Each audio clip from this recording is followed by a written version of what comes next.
Class 10th Economics. Chapter number 4, Globalization and the Indian Economy. Globalization and the Indian Economy. As consumers in today's world, some of us have a wide choice of goods and services before us. The latest models of digital cameras, mobile phones, and televisions made by the leading manufacturers of the world are within our reach. Every season, new models of automobiles can be seen on Indian roads. Gone are the days when Ambassador and Fiat were the only cars on Indian roads. Today, Indians are buying cars produced by nearly all the top companies in the world. A similar explosion of brands can be seen for many other goods, from shirts to television to processed fruit juices. Such wide-ranging choice of goods in our markets is a relatively recent phenomenon. You wouldn't have found such a wide variety of goods in Indian markets even 2 decades back. In a matter of years, our markets have been transformed. How do we understand these rapid transformations? What are the factors that are bringing about these changes? And how are these changes affecting the lives of the people? We shall dwell on these questions in this chapter. Production across countries. Until the middle of the 20th century, production was largely organized within countries. What crossed the boundaries of these countries were raw material, foodstuff, and finished products.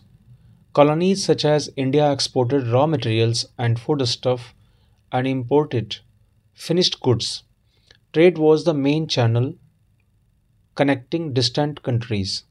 This was before large companies called multinational corporations, MNCs, emerged on the scene. A MNC is a company that owns or controls production in more than one nation. MNCs set up offices and factories for production in regions where they can get cheap labor and other resources. This is done so that the cost of production is low and the MNCs can earn greater profits. Consider the following example: spreading of production by an MNC. A large MNC producing industrial equipment designs its products in research center in the United States and then has the components manufactured in China. These are then shipped to Mexico and Eastern Europe where the products are assembled and the finished products are sold all over the world. Meanwhile, the company's customer care is carried out through call centers located in India. In this example, the MNC is not only selling its finished products globally, but more important, the goods and services are produced globally. As a result, production is organized in increasingly complex ways. The production process is divided into small parts and spread out across the globe. In the above example, China provides the advantage of being a cheap manufacturing location. Mexico and Eastern Europe are useful for their closeness to the markets in the US and Europe. India has highly skilled engineers who can understand the technical aspects of production. It also has educated English speaking youth who can provide customer care services. And all this probably can mean 50 to 60% cost savings for the MNC. The advantage of spreading out production across the borders to the multinationals can be truly immense. Let's work this out. Complete the following statement to show how the production process in the garment industry is spread across countries. The brand tag says made in Thailand, but they are not Thai products. We dissect the manufacturing process and look for the best solution at each step. We are doing it globally. In making garments, the company may, for example, get cotton fiber from Korea. Interlinking production across countries. In general, MNCs set up production where it is close to the markets, where there is a skilled and unskilled labor available at low costs, and where the availability of other factors of production is assured. In addition, MNCs might look for government policies that look after their interests. You will read more about the policies later in the chapter.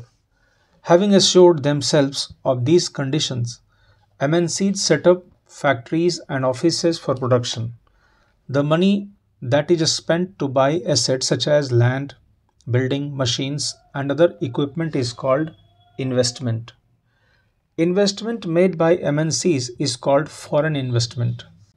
Any investment is made with the hope that these assets will earn profits. At times, MNCs set up production jointly with some of the local companies of these countries. The benefit to the local company of such joint production is twofold. First, MNCs can provide money for additional investments, like buying new machines for faster production. Second, MNCs might bring with them the latest technology of production. But the most common route for MNC investment is to buy up local companies and then to expand production. MNCs with huge wealth can quite easily do so. To take an example, Cargill Foods, a very large American MNC, has bought over smaller Indian companies such as Parak Foods. Parak Foods had built a large marketing network in various parts of India, where its brand was well reputed. Also, Parak Foods had four oil refineries, whose control has now shifted to Cargill. Cargill is now the largest producer of edible oil in India, with a capacity to make 5 million pouches daily. In fact, many of the top MNCs have wealth exceeding the entire budgets of the developing country governments. With such enormous wealth, imagine the power and influence of these MNCs. There is another way in which MNCs control production. Large MNCs in developed countries place orders for production with small producers. Garments, footwear, sports items are examples of industries where production is carried out by a large number of small producers around the world. The products are supplied to the MNCs, which then sell these under their own brand names to the customers. These large MNCs have tremendous power to determine price, quality, delivery, and labor conditions for these distant producers.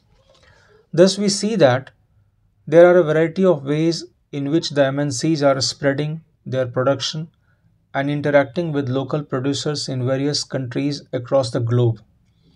By setting up partnerships with local companies, by using the local companies for supplies, by closely competing with the local companies or buying them up, MNCs are exerting a strong influence on production at these distant locations. As a result, production in these widely dispersed locations is getting interlinked. Let's work these out. Ford Motors, an American company, is one of the world's largest automobile manufacturers with production spent over 26 countries of the world. Ford Motors came to India in 1995 and spent rupees 1700 crore to set up a large plant near Chennai. This was done in collaboration with Mahindra and Mahindra, a major Indian manufacturer of jeeps and trucks. By the year 2017, Ford Motors was selling 88,000 cars in the Indian markets, while another 181,000 cars were exported from India to South Africa, Mexico, Brazil, and United States of America. The company wants to develop Ford India as a component supplying base for its other plants across the globe. Let's work these out. Read the passage on the left and answer the questions. First, would you say Ford Motors is a MNC? Why? Second, what is foreign investment? How much did Ford Motors invest in India? Third, By setting up their production plants in India, MNCs such as Ford Motors tap to advantage not only of the large markets that countries such as India provide, but also the lower cost of production. Explain the statement. Why do you think the company wants to develop India as a base for manufacturing car components for its global operations? Discuss the following factors: cost of labor and other resources in India. B. The presence of several local manufacturers who supply auto parts to Ford Motors. C. Closeness to a large number of buyers in India and China. Fifth, in what ways will the production of cars by Ford Motors in India lead to interlinking of production? 6. In what ways is a MNC different from other companies? 7. Nearly all major multinationals are American, Japanese, or European, such as Nike, Coca Cola, Pepsi, Honda, Nokia. Can you guess why?